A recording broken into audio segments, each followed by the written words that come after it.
All right, we want to thank you to the Portland Sales Acceleration meetup and video conference on scaling SDR teams. We've got about 10 different companies, 15 different individuals in the house who are really excited to meet with you guys and learn a little bit more about how they can scale their SDR teams. For me, I know it's time to add more or start hiring more when, if I have 2 people and there's success and everything's running smoothly, and there's no bumps and they all have traction, then I can say, okay, great, let's add 2 or 3 more people. We do that and see how it performs, see if there's any gaps in the engine. You kind of slowly kind of start adding like that. Right now, we've put a lot of people on the team, and so right now we're dealing with a lot of growing pains, and we're quickly identifying the gaps. Some we could anticipate, some others we couldn't.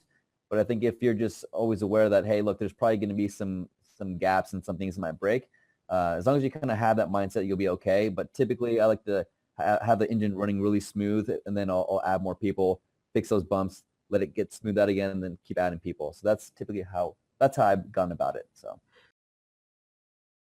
the next thing that you need to do if you're ready to start considering to scale is you need to start knowing some of your numbers. You at least need to know some of your conversion rates. You at least need to have a process defined. And a lot of times when I talk to people who are just building or they're expanding their SDR team, they think that they need to define the entire process, and that's not the case. What you really want to do is define a hypothesis and then decide to prove it or disprove it.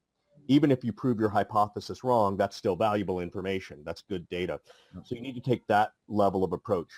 The next thing I want to make sure that people do too is that have they started to recognize, aside from their numbers, the different milestones that need to occur in order for a deal to close or for an appointment to be set.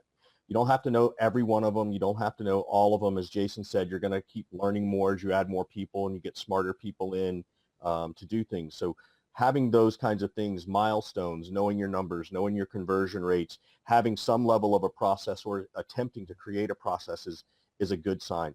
And then the last thing is, before you're going to add more SDRs, is your sales reps that you have don't have more room on their calendar. Mm-hmm. If they still have room on the calendar, then your current SDRs either need to become better or more efficient, or you need to start implementing some tools and then consider hiring, your next person.